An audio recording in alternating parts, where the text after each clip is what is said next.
commencer ce conseil municipal. Bonsoir à tous.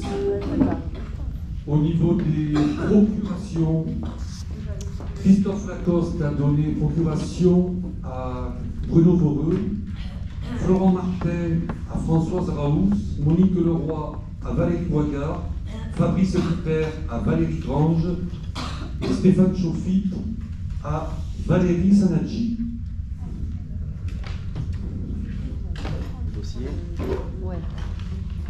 Donc, je démarre ce conseil par une information, c'est simplement une information que je suis obligé de vous donner chaque année sur un état présentant l'ensemble des indemnités de toute nature dont bénéficient les élus siégeant au conseil municipal. Cet état ne présente aucune contrainte formelle, il est transmis à la préfecture. Donc, c'est toujours ce qu'on avait voté en début de mandat. Donc, pour vous dire que le maire, indemnité brute 25 670, je suis également vice-président de côté élu, 11 542 €. Les adjoints au maire, donc je ne vais pas citer tout le monde, vous les connaissez, 9 866 €. Et la conseillère municipale déléguée, 2 800,32 €. Voilà donc pour cette information. Je passe au rapport numéro 1, qui est l'approbation du procès verbal du conseil municipal du 30 mars. Y a-t-il des questions? Non. Personne? Qui est contre? Qui s'abstient? Merci. Le rapport numéro 2, c'est la création d'un comité social territorial commun mairie CCAS. Donc, considérant les effectifs de la commune, fonctionnaires titulaires, stagiaires et agents contractuels du droit public et privé, apprécié au 1er janvier 2022, 55 agents pour la commune et un agent pour le CCAS. Nous avons un agent au CCAS qui est détaché de la mairie. Donc, ces effectifs permettent la création d'un comité social territorial qui remplace dans la nouvelle législation le comité technique, compétent pour l'ensemble des agents du CCAS de la commune de Canlenay.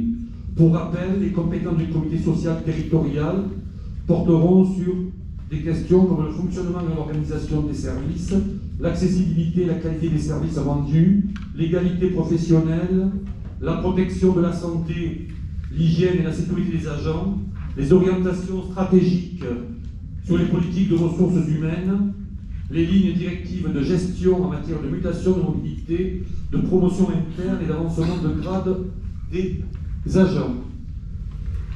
Donc, il vous est demandé la création de ce comité social territorial commun pour les agents CCAS et communes de Canlenay. Des questions? Oui. Oui. Oui, en fait, on se demandait pourquoi c'était maintenant par rapport au décret qui est daté de 2021. C'est parce qu'on a changé d'effectif, on a un effectif supérieur ou c'est... Non, pas du tout, non. C'est une question de l'effectif. Non, ça change en fait, c'est qu'il n'y a plus de comité technique. D'accord. Voilà, c'est le changement de l'organisme qui fait que ça nous oblige à le créer pour les élections professionnelles de décembre. D'accord. Il y avait une date. Ok. Vous verrez dans le rapport numéro 3, on évoque les élections du 8 décembre, les élections professionnelles. D'autres questions? Qui est contre? Qui s'abstient? Merci. Le rapport numéro 3, donc c'est la composition du comité social territorial. Donc, c'est la même composition que le comité technique. Donc ça a été vu avec le syndicat, puisqu'on a un syndicat. Donc je vous propose de fixer à 3 le nombre de représentants titulaires du personnel et en nombre égal le nombre de représentants suppléants, de maintenir la parité numérique en fixant un nombre de représentants de la collectivité égal à celui des représentants du personnel titulaire et suppléant, de recueillir l'avis des représentants de la collectivité par le comité social territorial. Il y a juste une petite erreur, c'est que ce n'est pas 22% d'hommes dans la note de synthèse, c'est 39 qu'il faut lire. 61 de femmes et 39 d'hommes. Donc, je vous propose si vous n'avez pas de questions, de valider la composition de ce comité social territorial qui est le même que le comité technique en vigueur jusqu'aux prochaines élections. Et dont les élections auront lieu en décembre. Y a-t-il des questions? Qui est contre? Qui s'abstient? Merci. Le rapport numéro 4, modification du règlement du marché de Cadenet, du marché hebdomadaire du lundi, Marc Duval. Alors, nous vous proposons quelques modifications par rapport au règlement qui a été approuvé par délibération l'année dernière, au mois de juin. Donc la première modification concerne les dates de la période d'été, qui débutera le 1er mai, qui se terminera le 31 août. Dans le règlement précédent, il commençait le 1er juin, donc nous avons étendu, avancé cette période d'été qui joue sur les horaires d'installation et de fin de marché, l'installation des forains de fin de marché, et sur également l'ouverture du marché saisonnier sur la base du Tambour. Deuxième modification, nous souhaitons qu'en cas d'intempérie, lorsqu'il pleut et qu'il y a beaucoup moins de stands de florins, nous puissions les regrouper de façon à garder une densité et un bon fonctionnement du marché. Troisième modification, pour les saisonniers, donc ceux qui occupent la place du Tambour pendant la période d'été, jusqu'à présent ils payaient à la journée, nous souhaitons qu'ils payent de façon forfaitaire, de façon à ce qu'ils aient un engagement financier sur la totalité de la période et éviter qu'ils arrêtent en cours de route et qu'ils viennent de façon aléatoire, ce qui crée un marché peu attractif. Enfin, dernière modification, nous souhaitons que les commerçants, quand ils sortent leur véhicule de la zone du marché, remettent les barrières en place. Et donc nous avons prévu la possibilité de faire un constat d'infraction s'ils ne le faisaient pas. Et enfin, donc, ce règlement est prévu pour entrer en vigueur à partir du 15 avril de cette année. Est-ce que vous avez des questions sur ces modifications? Qui est contre? Qui s'abstient? Merci. Le rapport numéro 5, c'est l'adhésion à la centrale d'achat Agap Pro pour la restauration. Je passe la parole à Valérie Saneggi. Donc Agap Pro est un groupement d'achat privé qui offre aux cuisines centrales sa compétence en matière d'achat, de gestion, d'information et de formation. L'adhésion au service d'Agap Pro permet de bénéficier gratuitement des avantages, des conditions tarifaires négociées par le service achat, de la validation ou l'élaboration de menus budgétisés par des diététiciennes diplômées, de l'accompagnement technique via l'accès à l'espace pro sur le site agappro.com et de la mise à disposition de l'application d'optimisation de commandes Mercudi. Donc l'adhésion permet à la commune de profiter gratuitement d'un logiciel de gestion qui va faciliter la gestion des stocks, des menus et le calcul du coût des repas pour la cantine. Donc Monsieur le maire propose l'adhésion au service d'affiliation simplifiée qui ne prendra pas en charge la facturation mensuelle gérée par Agap. Il est donc demandé aux membres du conseil municipal de décider d'adhérer à cette centrale d'achat Agap Pro dans les conditions qui sont fixées ci-dessus et d'autoriser Monsieur le maire à signer la convention d'adhésion. Sachant que la commune a la possibilité de rompre la convention à tout moment sans indemnité. Vous avez des questions ? Oui, est-ce que ce sont les produits frais, les produits de conservation, pas les légumes je suppose? C'est pour tout. Ah, tout, d'accord. Ok. Tout peut... Oui, on peut acheter aussi directement. Et Oui, donc, ça c'est sûr. Oui, voilà. tu veux dire les légumes notamment, ouais. Il y a beaucoup de fournisseurs qui font partie déjà de cette centrale d'achat. Ok, d'accord, oui, c'est un mettre en lien et de faciliter le travail des équipes. Oui, d'accord.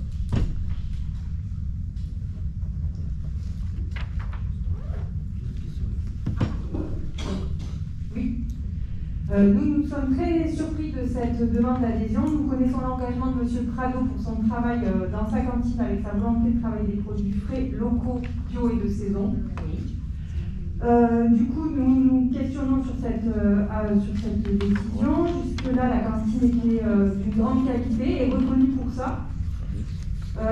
Par contre, nous savons que ce genre d'adhésion à de grandes plateformes comme ça, très grosses, là il s'agit de quand même un gros marché de Pomona quand même, ça a forcément fait baisser les prix et donc ce sont des plateformes qui tirent les prix et donc qui ont un impact direct sur la qualité des produits. Ensuite, nous constatons que, enfin, nous savons que Cadenet fait partie du PAT du Luberon. Certains élus d'ici de Cadenet ont suivi la formation du PAT. Nous savons et nous avons par cette formation-là compris que l'achat de produits locaux et de produits en général issus du projet alimentaire de territoire permet de dynamiser le territoire. Et nous savons que la restauration collective est un levier important pour dynamiser cela. De plus, les démarches que vous soutenez, ou en tout cas vous portez à soutenir, notamment sur le travail qui est fait sur les terres agricoles pour une remède de l'agriculture, mais également le potentiel soutien à l'abattoir mobile, font que cette délibération pour nous va dans le sens contraire de tout cela. Et pour finir, M. Prado était cité et reconnu dans la région pour son travail et son investissement par rapport à son travail des produits frais, bio, locaux, tant que faire se peut. Et par cette plateforme, ça va entamer sa crédibilité. De plus, et pour finir, cette plateforme ne parle pas du tout de la loi Egalim et de ses engagements qu'il faudra tenir. Et pour terminer vraiment, il y a d'autres plateformes qui existent, qui peuvent remplir exactement les mêmes rôles que fait cette plateforme-ci, et sans pour autant aller dans un grand groupe comme celui-là. Et notamment la plateforme Ma Cantine, qui est une plateforme gouvernementale où on peut trouver toutes les informations dessus, qui permettra de rentrer les chiffres pour respecter la loi Egalim. Voilà. Alors, je voudrais préciser que le choix de cette plateforme s'est fait en concertation et sur proposition d'Éric Prado. Que ça ne changera rien du tout au fonctionnement actuel de la cantine, puisqu'on continuera à fonctionner de la même manière en circuit court, qu'on pourra négocier les prix comme on le fait, donc ça ne va rien changer. C'est simplement sur le volet formation et sur le volet surtout gestion des stocks, logiciels, où là, Eric avait besoin un peu d'un soutien logistique pour tout ce qui est gestion de ses commandes. Donc ça ne va rien changer du tout, ni à l'adhésion au PAT, ni aux valeurs qu'on défend à la cantine. Il n'y a vraiment pas du tout, c'est pas du tout, voilà, il n'y aura pas de conséquences sur le fonctionnement actuel de la cantine, les valeurs que nous portons. Et encore une fois, ça a été sur proposition d'Éric Prado. Donc je pense qu'il est suffisamment expert pour prendre la mesure. Et s'il a souhaité qu'on parte sur l'adhésion à cette plateforme, il a ses raisons qui sont pleinement justifiées pour moi.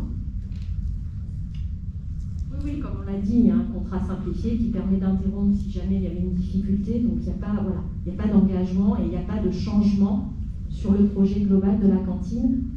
Voilà. Il n'empêche que nous, on a regardé en détail cette plateforme, hein, c'est aussi mon travail, donc je la connais quand même très bien. Les produits ne sont pas locaux, qui viennent de cette plateforme-là. Mais on n'est pas obligé de se fournir sur cette plateforme, ça ne va rien changer. Eric va continuer à se fournir auprès de ces producteurs locaux, ça ne va rien changer sur les circuits actuels que nous avons mis en place avec Eric. Il ne va pas commander sur la plateforme. Ah, voilà. Donc, il va commander, mais pas exclusivement, il commandera pour vraiment les denrées qui peuvent manquer, puisqu'on ne trouve pas tout non plus en circuit court et locaux. Voilà, donc il n'y a vraiment pas, ça ne va pas vraiment, il n'y aura vraiment pas de répercussion sur le projet et la qualité de ce qu'on fait actuellement. De toute façon, plusieurs de ces fournisseurs adhèrent déjà à cette plateforme et sont déjà sur cette plateforme. Donc, il ne sera pas obligé de prendre les produits sur cette plateforme. Pas du tout. Il n'y a aucune obligation de contrainte. Aucune. S'il prend des produits qui sont identifiés sur la plateforme, d'abord, les commandes, c'est nous qui les faisons ici. Pardon. Ça passe pas, on n'a pas pris une convention qui est... En fait, c'est un groupement de commandes comme l'UGLA, pour nous aujourd'hui. C'est-à-dire, si on veut, on achète, si on ne veut pas, on n'achète pas. Eric, il a regardé, effectivement, il y a plusieurs de ces fournisseurs qui étaient dedans. Pour ceux qui ne y sont pas, ça ne changera pas, qui continuera à le passer. La seule chose, c'est qu'effectivement, sur des tarifs, sur certains produits, on peut y retrouver, y gagner. Après, c'était plus sur l'apport logistique, effectivement, qu'ils proposaient. Quand c'est attaché, et même avec eux dans la convention qui est simplifiée, ils en sont conscients. C'est-à-dire que voilà, on va travailler avec nos producteurs, a priori ça ne changera pas. Mais toujours est-il que l'inscription sur la plateforme Ma Cantine sera quand même obligatoire. Donc ça veut dire qu'il faudra rentrer 2 fois les mêmes éléments, puisqu'il faudra les rentrer et on les aura par rapport à cette plateforme-là, et par rapport à la plateforme gouvernementale Ma Cantine. Donc ça fait un double travail. Je vois pas trop l'intérêt de rajouter cette plateforme-là après. Mais après, c'est du détail et on pourra Pour le moment, on n'a pas reçu ces informations, mais je peux vous on verra le cas échéant directement. Ce qui est important aussi pour Eric, c'est de simplifier tout le côté logistique et gestion des commandes qu'il fait actuellement manuellement et ça lui prend un temps considérable. Donc pour nous, il faut vraiment l'aider et l'accompagner. Il fait un travail remarquable sur le projet de cantine et là, le laisser avec ses outils manuels et un peu ancestraux, pour nous, c'est plus possible. Voilà. Oui, si ça ne marche pas, bien entendu, on mettra fin à ce contrat. Oui, puis c'est à sa demande.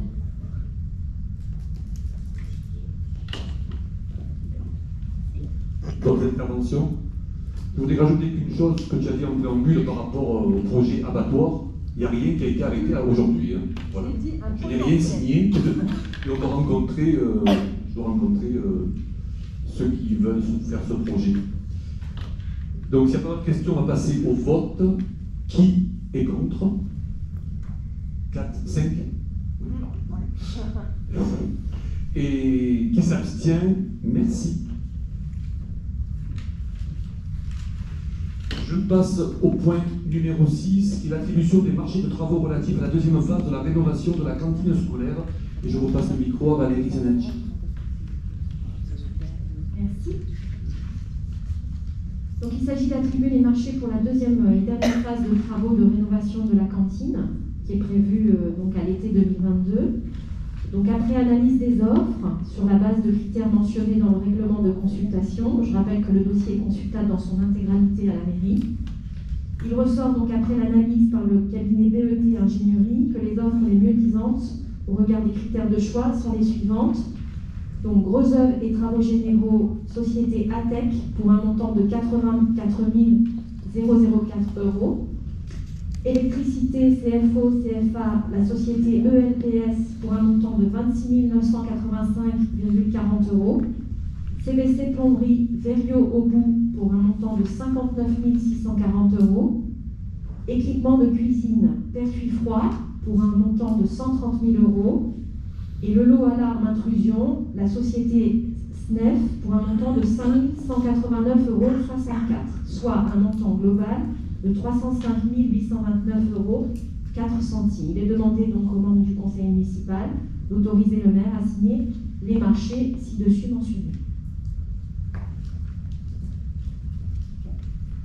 Donc c'est la deuxième phase de rénovation de la cantine. Est-ce qu'il y a des questions? Qui est contre? Qui s'abstient? Merci. Le rapport numéro 7, l'attribution des subventions aux associations. Donc il y a eu une proposition de la commission vie associative réunie par Nicole Bois et donc nous avons validé avec Nicole les subventions qui avaient été décidées par la commission. Et avant de passer la parole à Nicole, je voudrais vous rappeler, suite à ce point, vos devoirs d'élus et la confidentialité des documents de travail. Parce qu'il y a un président d'association qui est venu trouver Nicole Bois pour lui dire le montant exact de la subvention qui allait lui être attribuée, qui n'est pas votée. Donc je vous dis que vous ne devez pas divulguer les informations, des documents de travail, tant que ce n'est pas voté. Donc j'irai jusqu'au bout des pouvoirs qui me sont conférés pour que cette attitude ne se reproduise plus. La personne se reconnaîtra certainement, mais je voulais faire cette mise au point avant de passer la parole à Nicole.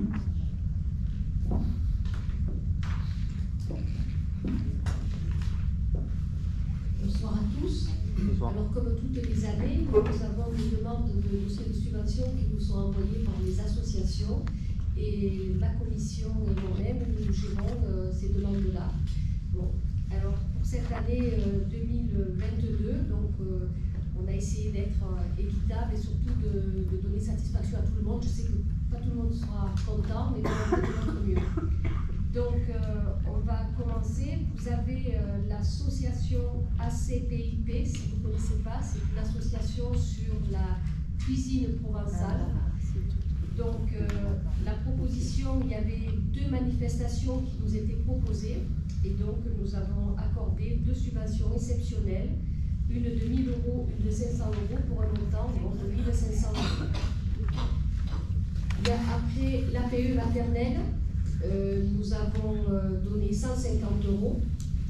L'amicale bouliste, donc là c'est pareil, il y a une subvention de fonctionnement de 3 000 € et une subvention exceptionnelle de 1 100 € qui correspond à la fête votive puisqu'ils organisent les concours de boules. Donc ça fait un montant de 4 100 €. Vous avez également l'amicale des pêcheurs qui a 500 € de fonctionnement et la subvention exceptionnelle de 250 € qui correspond à la pêche pendant la fête votive. Donc ça fait un montant de 750 €. Vous avez l'amicale des sapeurs-pompiers, 1 000 €.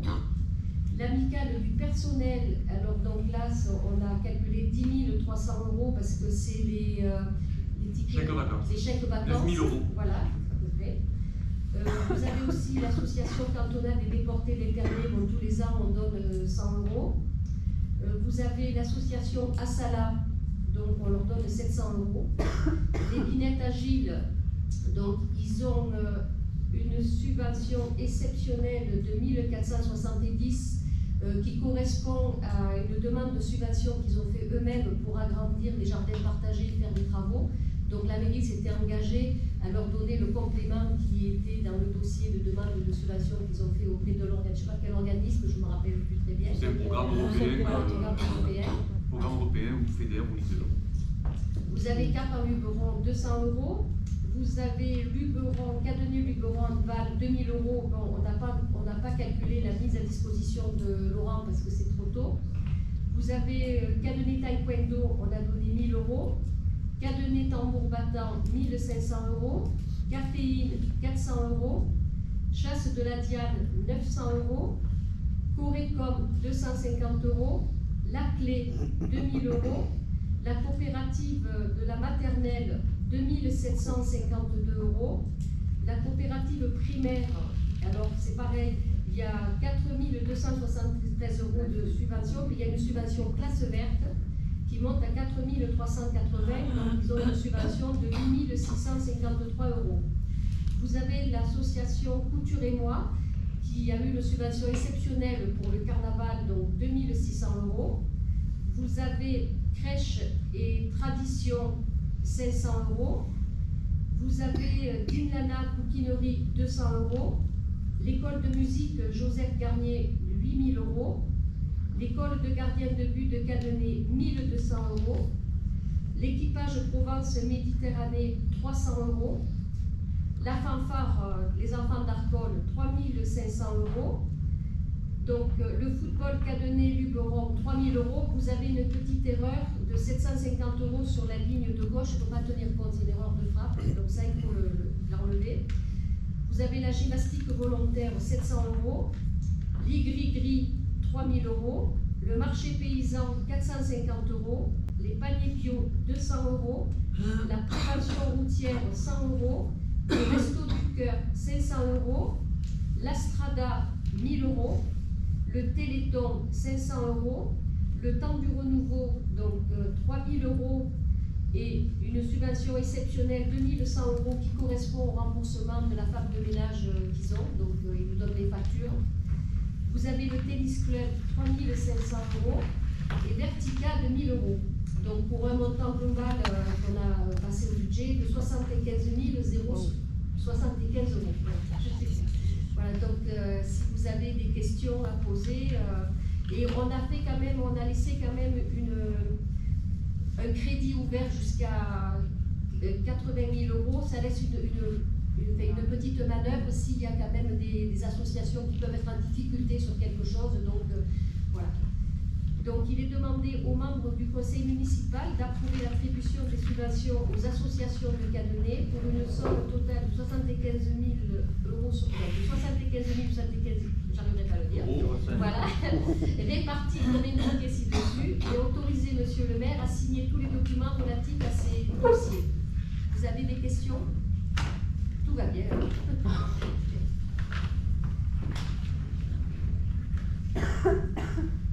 C'est pas les questions, on passe au vote. Qui est contre? Qui s'abstient? En tant que président de l'association, merci. Non, tu n'es pas président. Ah oui, et Jean-Marie aussi, président. Ok.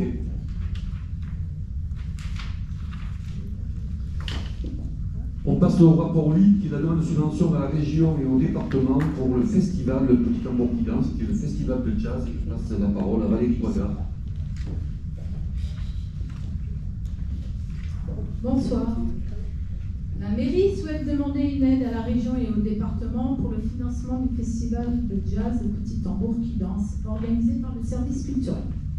Pour la 4e édition, ce festival se déroulera du 21 au 23, et non pas au 24, il n'y a que 3 soirées, 2022 sur la place du Tambour d'Arcole. Il sera proposé 3 soirées de concerts de jazz mixés avec les musiques du monde. Les artistes invités composeront des créations originales et inédites sous la direction de Kevin Révérend, musicien bassiste habitant Cadenet. Le coût prévisionnel total du festival s'élève à 25 783 €. En 2021, une demande aide a été faite à la région, a permis d'obtenir un soutien de 6 000 € pour ce festival qui répondait aux critères éligibles de la subvention. Comme l'année dernière, une recherche de mécènes est en cours auprès des acteurs économiques du village. Les dépenses de l'événement, je vais vous épargner tout le détail des dépenses, vous avez dû les lire. Pour la participation financière sollicitée, la région 6 000, le département 4 000, les mécénats 4 000, c'est juste on va dire un prévisionnel, ça n'a pas été encore établi complètement, et la commune 11 783 €, pour un total de dépenses de 25 783 €. Vous avez des questions? Il est demandé aux membres du conseil municipal d'autoriser monsieur le maire à faire la demande de subvention à la région et au département.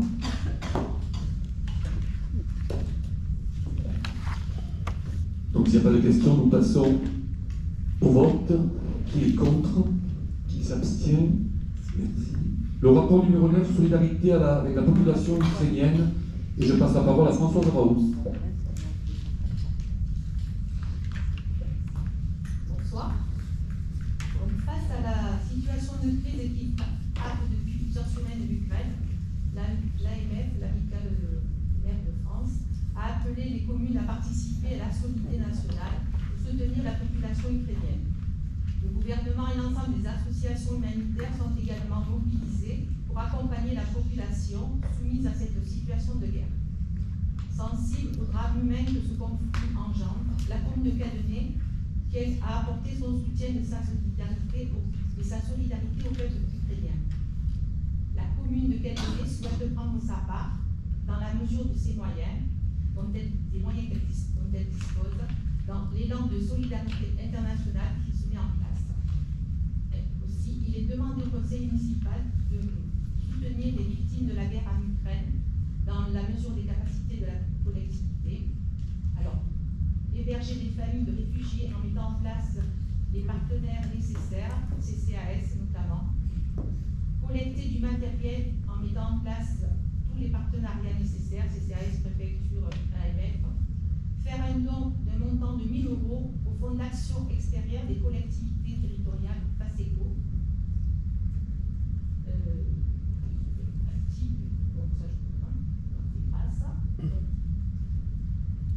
Donc, après avoir entendu ce rapport, il est demandé aux membres du conseil municipal de soutenir les victimes de la guerre en Ukraine par l'hébergement des familles de réfugiés en mettant en place tous les partenariats nécessaires, par la collecte du matériel en mettant en place tous les partenariats nécessaires. La collecte a déjà eu lieu, les dons sont partis. Et en faisant un don d'un montant de 1 000 € auprès du Fonds d'action extérieure des collectivités territoriales. Et autoriser M. le maire à signer tous les documents nécessaires à l'exécution de la présente délibération. Des questions?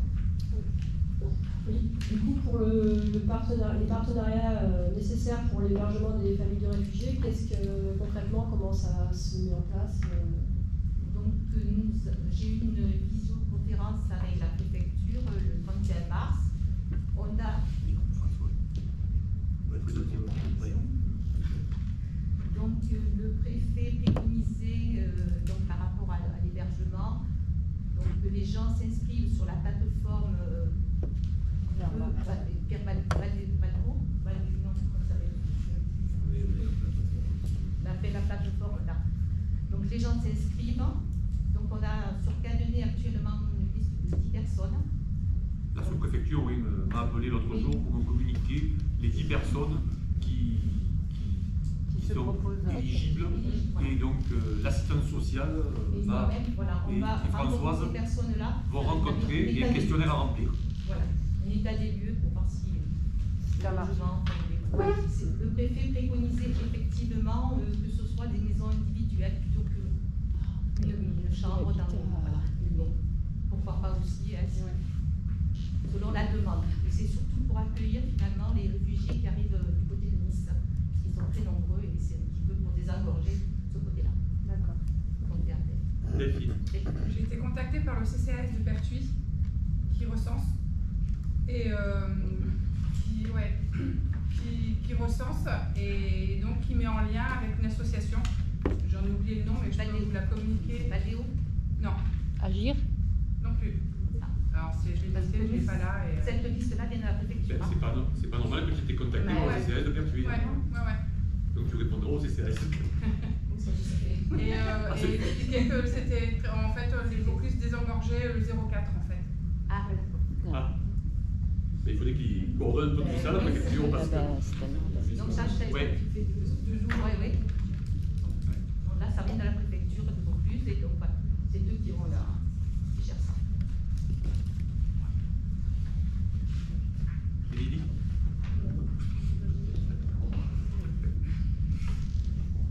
Est-ce qu'il y a d'autres questions?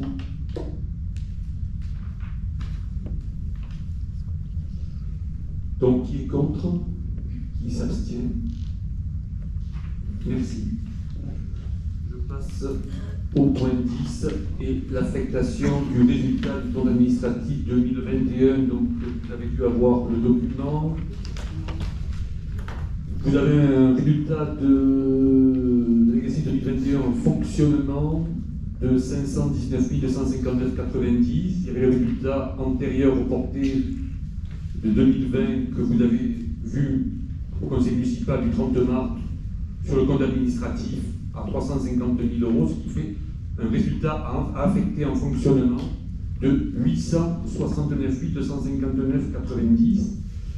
Et en investissement, vous avez 81 953,27 qui est le solde d'exécution de l'exercice 2021 et 443 816 qui est le solde d'exécution de l'exercice 2020, donc ce qui fait un excédent en investissement de 525 269,90 que vous retrouverez quand on parlera du budget primitif dans les recettes d'investissement pour le BP 2022 et sur l'affectation donc du résultat de fonctionnement de 869 259,90.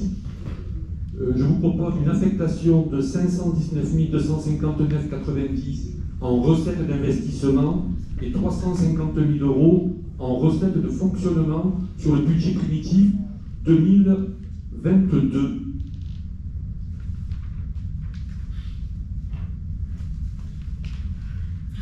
Voilà pour cette affectation.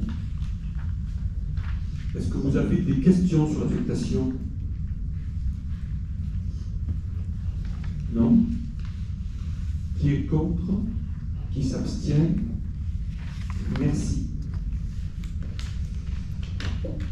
Je passe au point numéro 11, qui est le vote des taux de la commune.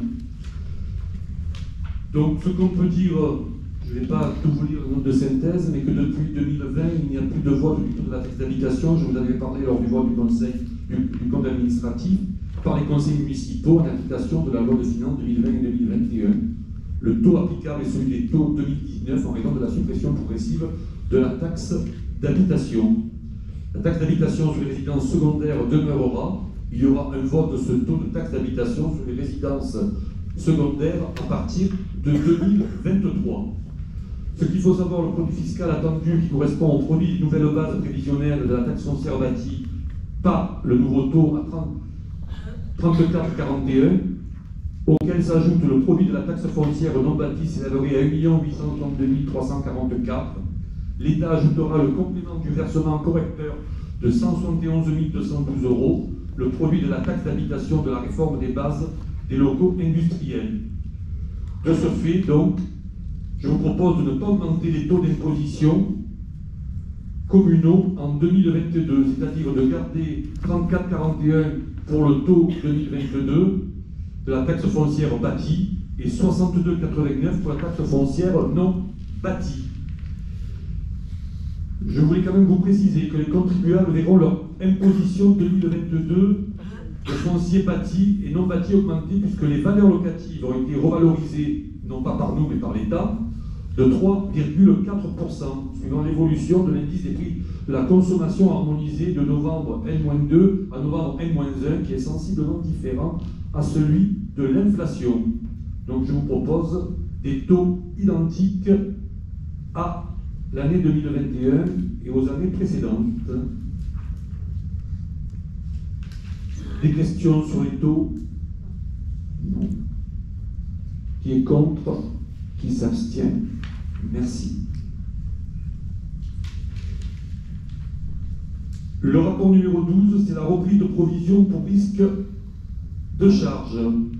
Donc vous savez que nous étions en procès avec le SAMAVD depuis 5 ans, 6 ans, oui. Concernant donc quand le SAMAVD nous a en quelque sorte rendu le camping et les installations, donc ils nous réclamaient pour 698 706,04 € d'investissement qu'on devait leur rétribuer. Donc nous avons été en procès, nous avons provisionné pendant 4 ans 150 000 € par an, et la dernière année 98 706,04 €. Nous avons gagné en première instance, nous avons gagné en appel, et ils ne sont pas allés en cassation. Donc, vous verrez dans le budget, et je vais insister un peu lourdement, vous verrez pourquoi, sur le budget 2022, donc nous avons cette provision que nous avons réintégrée dans les recettes de fonctionnement en faisant une reprise sur provision. Voilà, donc je ne sais pas exactement ce qu'il faut voter là pour voter.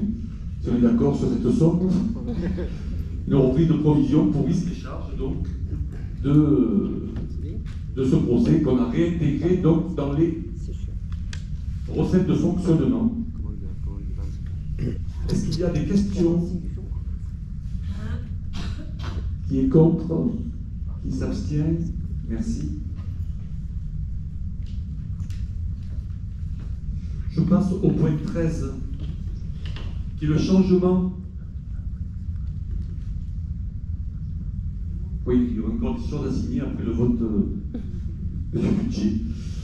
Le rapport 13, le changement de nomenclature au comptable au 1er janvier 2023. Pardon. Donc, afin d'opter pour un changement facultatif au 1er janvier 2023 de la M14 à la M57, peut-être Isabelle nous parlera ce que c'est, la M14 à la M57, en anticipant sur l'obligation qui en sera faite au 1er janvier 2024, il convient de solder le compte 1069, compte non budgétaire présent dans la nomenclature M14 et non repris dans le plan des comptes M57. Celui-ci doit être approuvé sur l'exercice précédent. Le passage en M57 au lieu d'une délibération de l'organe délibérant et en prévoyant les crédits en dépenses d'investissement au compte 1068, en passant une opération semi-budgétaire avec le compte 1069. La somme de 8 568,59 € a été inscrite au BP 2022 pour effectuer ce changement de nomenclature comptable. Vous voulez préciser des points? En fait, c'est une nouvelle nomenclature et l'impact qui est prédominant, c'est qu'avant, dans l'investissement, il y avait une récupération de TVA et il y a des points d'investissement qui nous permettent de récupérer de la TVA et par contre, en fonctionnement, il y a des endroits où on pourra récupérer de la TVA. Et du coup, ça change des articles comptables et on est obligé de faire quelques économies pour rectifier le budget de ça. Et là, on va être pilote un petit peu pour la mise en place cette année. Des questions? Qui est contre? Qui s'abstient? Merci. Donc je vais passer au budget prévisionnel 2022. Donc vous avez reçu les documents avec document de synthèse, puis vous avez un document plus détaillé que Samantha nous a fait remarquer qui avait été omis, donc ça a été envoyé plus tard. Merci de l'information. Donc vous l'avez reçu, je crois, jeudi, vendredi. Mercredi, pardon. Voilà. Donc vous avez le détail un peu des chiffres que je vais donner dans ce document. Et si vous avez des questions, donc vous les poserez. Donc pour le fonctionnement, les postes les plus importants, c'est le 11 et le 12. Le chapitre 11, les charges à caractère général. Alors, bon, je ne vais pas redire ce que j'ai dit au compte administratif. Donc 1 364 720, les charges de personnel 2 102 801. Puis nous avons atténuation de produits 191 395, les charges de gestion courante 463 206, les charges financières 126. Bon, je passe sur les petites sommes. Dotation d'amortissement 648 250, dépenses imprévues 161 440, le virement de la section d'investissement 915 628,04 que vous retrouvez en recette d'investissement à droite. L'excédent de fonctionnement que je vous parlais tout à l'heure, qui est l'affectation, une partie de l'affectation du résultat de fonctionnement 350 000 €. L'atténuation de charges en recette 5 800. Toujours en recette 270 320 les produits, des services et des domaines. 63 380 les reprises amortissements et régies. Impôts et taxes 3 343 470. Les dotations et participations 871 640. Autres produits de gestion courante 365 120. Produits exceptionnels 9 000 € et la fameuse reprise sur provision 698 706,04 qui est donc l'argent que nous avons réintégré dans le budget. Et donc si nous avons pu faire ce budget que nous vous proposons, c'est grâce aussi à cette somme qu'on ne retrouvera pas chaque année. Donc il faut bien en avoir conscience. Voilà sur les dépenses et recettes de fonctionnement. Est-ce que vous avez des questions sur le fonctionnement?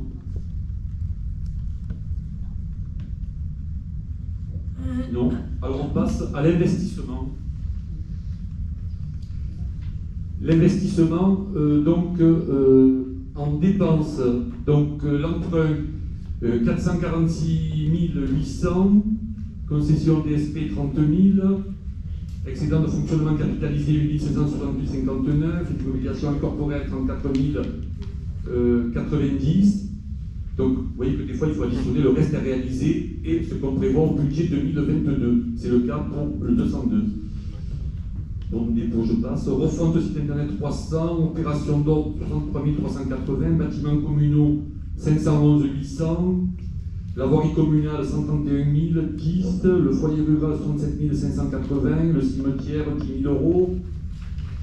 Vous avez également l'aménagement du château 302 355, l'école primaire 41 500, le stade 4 000 €, l'école maternelle 119 740, l'acquisition de véhicules 126 000, le tennis 8 440, l'aménagement urbain 22 000 €, l'îlot Vivet 20 900, l'aménagement chemin de Vermilière 181 948, l'accessibilité au bâtiment 2280, l'acquisition matériel services techniques 12 420, l'acquisition matériel de police 4800, l'acquisition d'autres matériels 30 000 euros, le boulevard de la Liberté 883 540, la réhabilitation du tambour d'alcool, donc ça c'est des sommes qui traînent de 20 800 euros, l'acquisition de terrain 61 700, rénovation de patrimoine communal 103 790, l'aménagement téléconstructif 33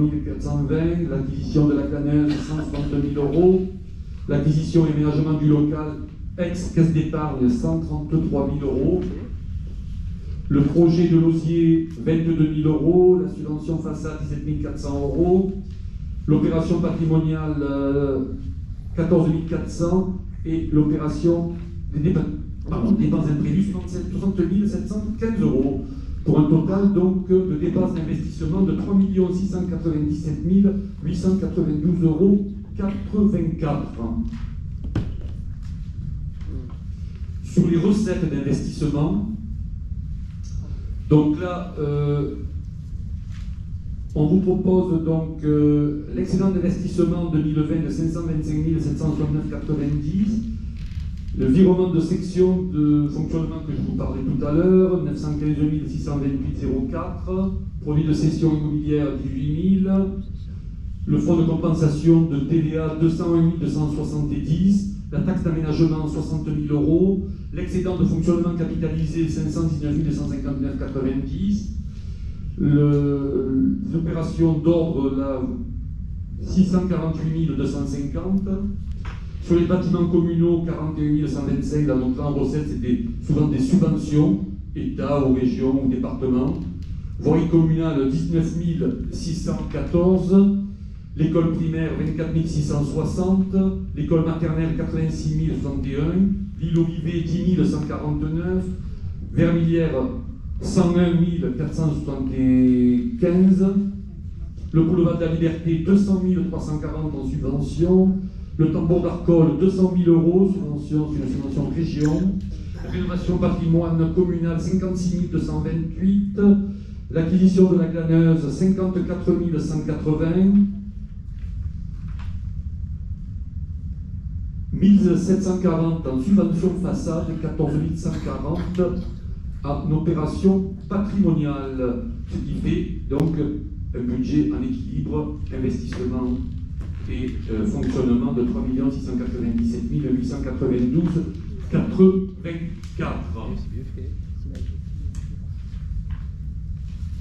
Voilà, donc c'est le chiffrage un peu du rapport de rédaction budgétaire que je vous ai présenté le 30 mars. S'il y a des questions, oui.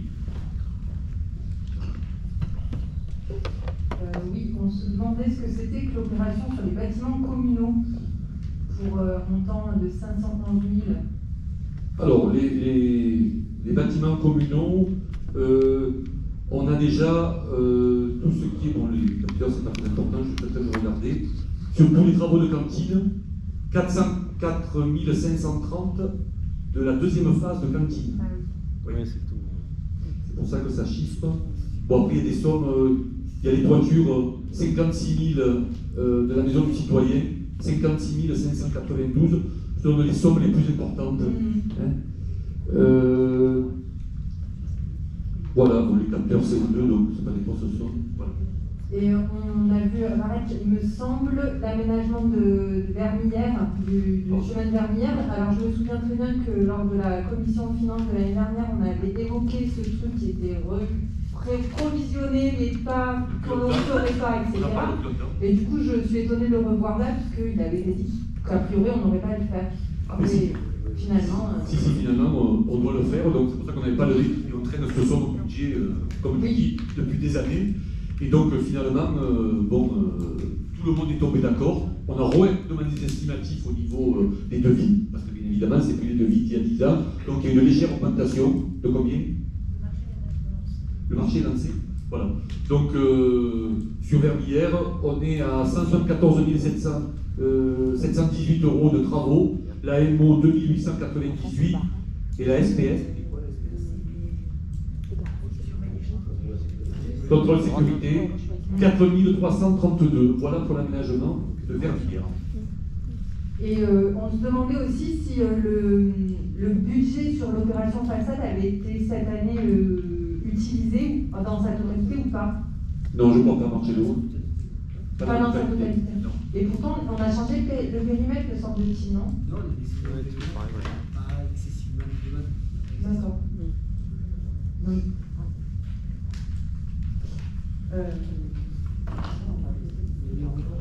Ce qu'on n'a pas utilisé, on l'a mis en report. Oui. Oui, c'est un report, ça. Oui, mais si on ne change pas le périmètre, encore une fois, ce sera de nouveau sans pas utiliser la c'est compliqué, en fait, ça ne va pas s'entendre avec l'architecture des phrases. Donc, on revoir. Voilà, c'est un petit peu plus long, et je pense que ça va partir. D'accord. Il faut le temps, mais ça va partir. Après, on a une réflexion générale sur l'ensemble du budget, évidemment, si vous permettez. Nous, on est un petit peu indécis. C'est vrai qu'on, par rapport au troisième, ou en tout cas au dernier rapport du GIEC, qui nous donne plus qu'une poignée d'années pour tenter de contenir la catastrophe qui nous attend, et qui est déjà là. On peut regarder notamment ce qui se passe au niveau de la sécheresse pour nos agriculteurs. C'est pour cela que nous pensons que le budget de la commune ici ne fait que saupoudrer, mais ne donne pas de projet structurant pour aller vers la production d'énergie photovoltaïque, par exemple sur les bâtiments communaux ou sur un plan réellement sur le déplacement doux. Pourtant, nos finances sont bonnes, on l'a vu effectivement, notamment avec ces 700 000 € presque que nous récupérons. Nous aurions donc, nous, opté évidemment pour un grand plan écologique afin de répondre aux problèmes de changement climatique. Nous aurions pu mettre un budget conséquent pour travailler par exemple sur la rénovation des bâtiments, la rénovation énergétique de tous les bâtiments communaux, notamment en engageant par exemple un CEDEL de l'eau qui nous aurait permis de faire des économies substantielles en eau dans les bâtiments. Rien n'est prévu pour ce budget sur la digitalisation, même si évidemment je sais que le travail va commencer, mais ça va nécessiter des engagements financiers qui ne sont pas prévus. Rien n'est prévu non plus pour la gestion différenciée des espaces verts, qui là aussi nous ferait faire des économies en eau et permettrait de favoriser la biodiversité. Un travail notamment aurait pu être lancé sur les systèmes d'arrosage qui nécessitent des investissements. Cela a été fait dans d'autres communes, comme par exemple à Genève. Rien n'est prévu pour ce budget par rapport à l'éclairage public qu'il faudrait bien sûr éteindre, mais ça c'est notre vision des choses.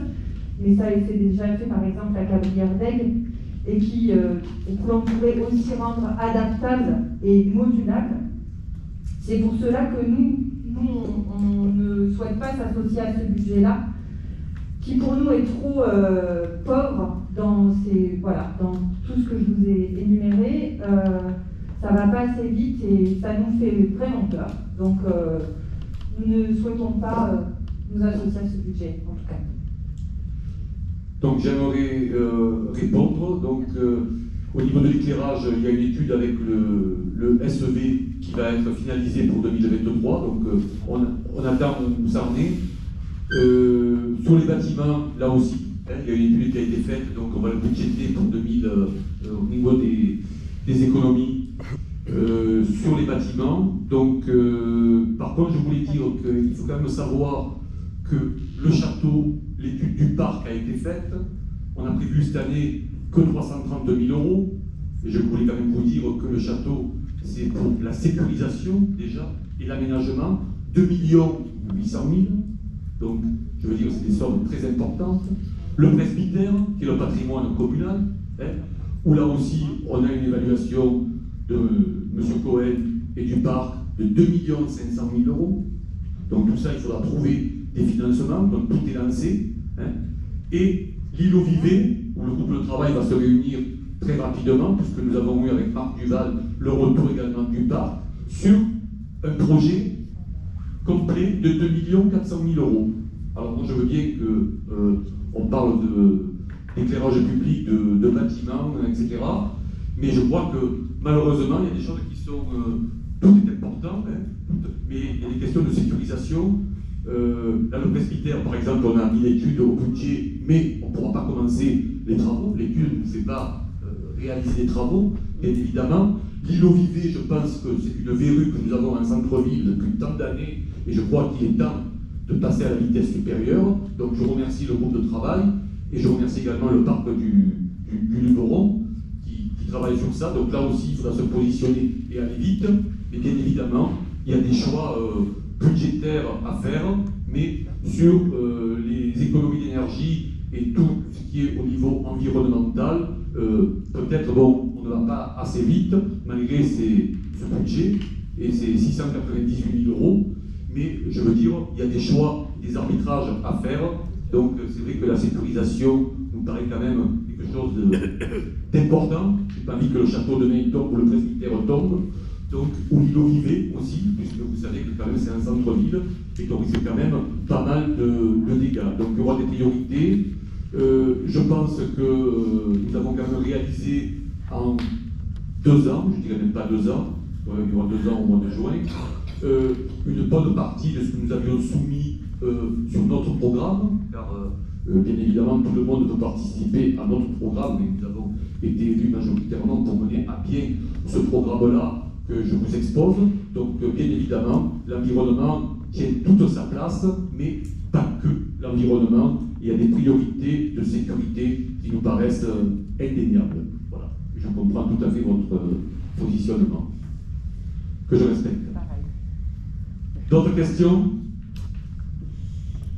Donc, qui est contre ce budget? 5.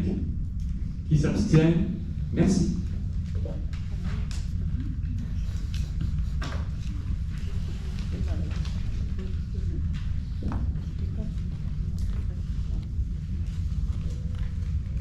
Nous avons remis là, donc, vous avez mis dans votre pochette, information côté Lube. Donc, est-ce qu'il y a des informations depuis le 30 mars que vous voulez voir évoquer par rapport à côté Lube?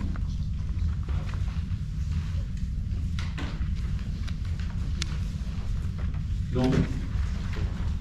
Je voulais également... Pardon. Non, mais c'était pour les informations côté Lube après. Mais on est aux informations. Ah pardon, excusez-moi. Voilà. Donc, il y a une chose que je veux dire, c'est que le budget a été voté à l'unanimité, je crois que je ne me trompe pas, à l'unanimité, et que Samantha, les représentantes du GAL, au sein de Côté Lu, votaient également à l'unanimité des représentants de Côté Lu. Voilà ce que j'avais à dire par rapport au 30. Oui, mais en fait, après que vous soyez parti, il nous a été donné comme information la mise à disposition des bennes pour les déchets verts. Oui. Sur toutes les communes de Côté Lube. Et par contre, Calais n'en fait pas partie, et donc on a été étonnés de... Donc j'en avais parlé avec Marc et Pierre, c'était volontaire, ça fait 2 ans qu'on a plus ces bennes étaient vraiment des dépotoirs qui étaient sur le parc ici, et les administrés, en grande majorité, vont sur Vauchine pour déposer leurs déchets verts. Donc elles n'étaient pas utilisées, tu veux dire? Très peu utilisées, ou alors c'était versé à côté, c'était pas top, mais c'est vrai qu'on a fait faire un recensement par le pôle environnement de Côté Lu, et ça a été très peu utilisé sur le Canonnet. Voilà. Maintenant, si on peut les remettre, on les remettra. En plus, il y a des travaux actuellement Justement, à ce sujet-là, c'est pour ça que je me permets d'insister, parce que tu dis s'il faut les remettre, on les remettra. Le président a longuement insisté sur le fait qu'ils avaient décidé des emplacements, des week-ends, et que ça ne bougerait plus d'ici la fin du mandat. Donc, oui.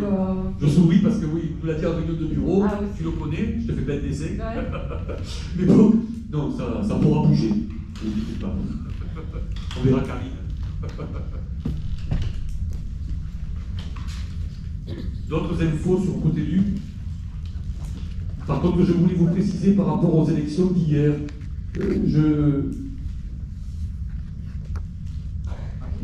Oui, je continue le conseil, si vous voulez. Voilà, il y aura 2 informations. Je passerai après la parole à Valérie sur le grand ménage de printemps. Mais je clôture le conseil municipal. Et je voulais vous préciser, oui, si vous avez du retard dans les relèves que vous devez faire pour être assesseur ou président du bureau de vote ou vice-président, moi je sais que hier, bon, il est arrivé le sénateur à 5h moins 5, je vais reprendre. J'ai vite envoyé Françoise voir Marc Duval qui avait fait ma relève, de me remplacer. un quart d'heure de plus pour que je puisse rester un petit moment avec le sénateur.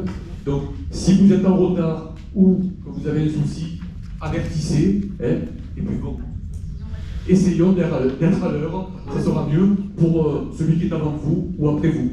Voilà, c'est ce que je voulais vous dire.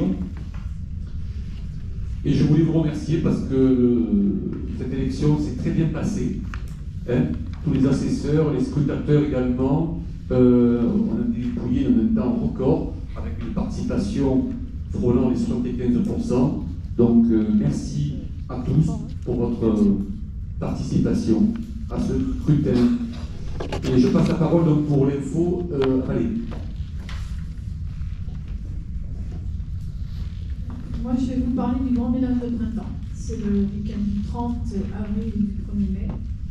J'ai des membres de la commission qui ne sont pas là parce qu'on a tous aussi des imprévus. Et j'ai besoin de bénévoles, de main-d'œuvre pour assurer ces 2 jours de spectacle. Donc, si vous pouvez être là, même si c'est qu'une heure, venez vers moi, que je puisse prendre des noms et puis que je puisse derrière pouvoir assurer correctement cet événement. Merci.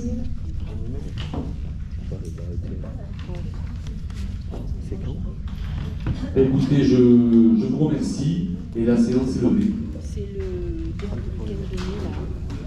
On a eu l'invitation. Ah oui, j'ai vu. J'ai pas ouvert.